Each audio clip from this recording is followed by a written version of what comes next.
John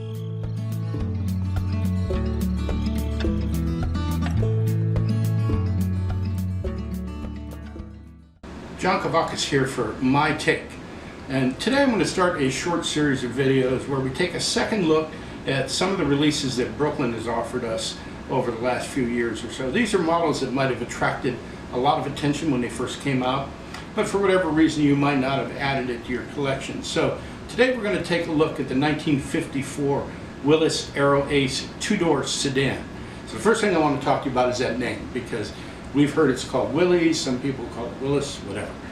This was the subject of a thread on Forum 43 about a year ago. And what happened was some people that worked for the company and knew the family wrote in and said it's Willis. So it's the Willis. And you know, this is another one of those companies that has a long history. And it was started in 1902 when John Willis bought the Overland Automotive Division of the Standard Wheel Company.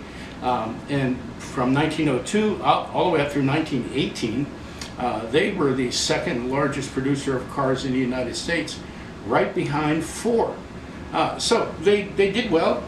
They barely survived the Depression, and they did that mostly on their two-door sedans and their pickup trucks, which were a little bit smaller, a little bit lighter, didn't have a whole lot of features on it, and they eventually became the favorites of hot rodders, making them into gassers. I mean, they're almost legendary as far as that's concerned.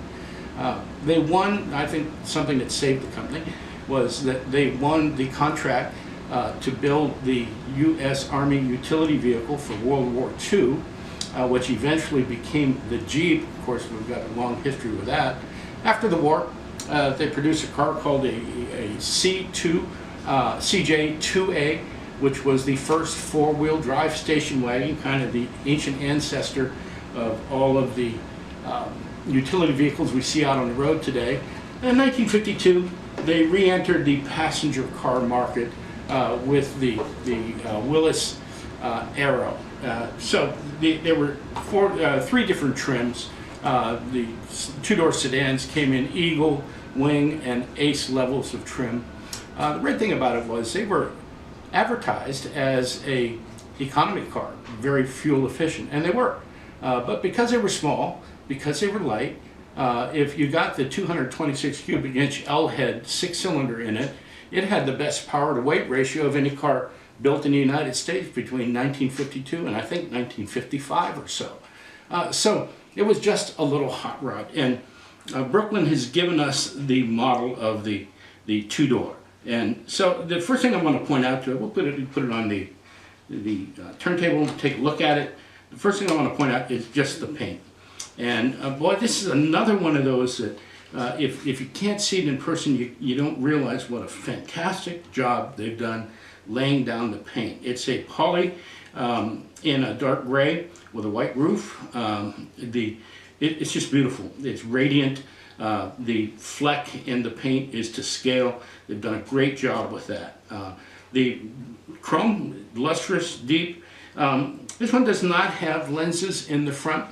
Now, I had to look really close to see that because Brooklyn's done a great job of putting texture to those headlights, but it would be nice to see lenses in there.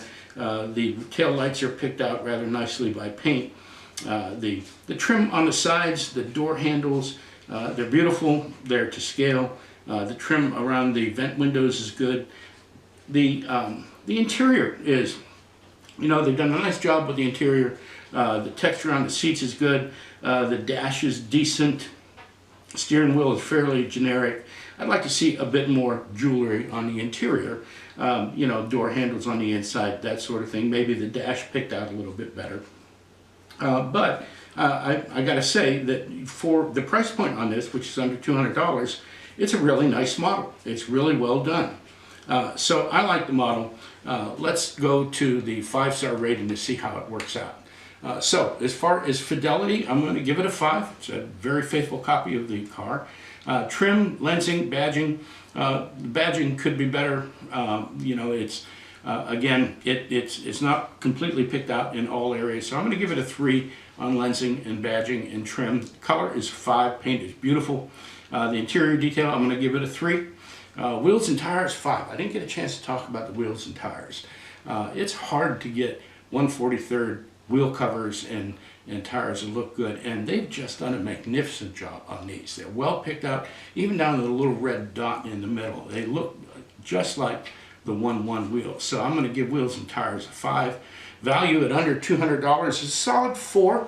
It's just a good white metal model for under $200. So that brings us total up to 25. And that would give us a 5-star rating of 4.0, 4 stars. 4 stars for the Willis Aero Ace 2-door sedan. Hey, thanks for tuning in.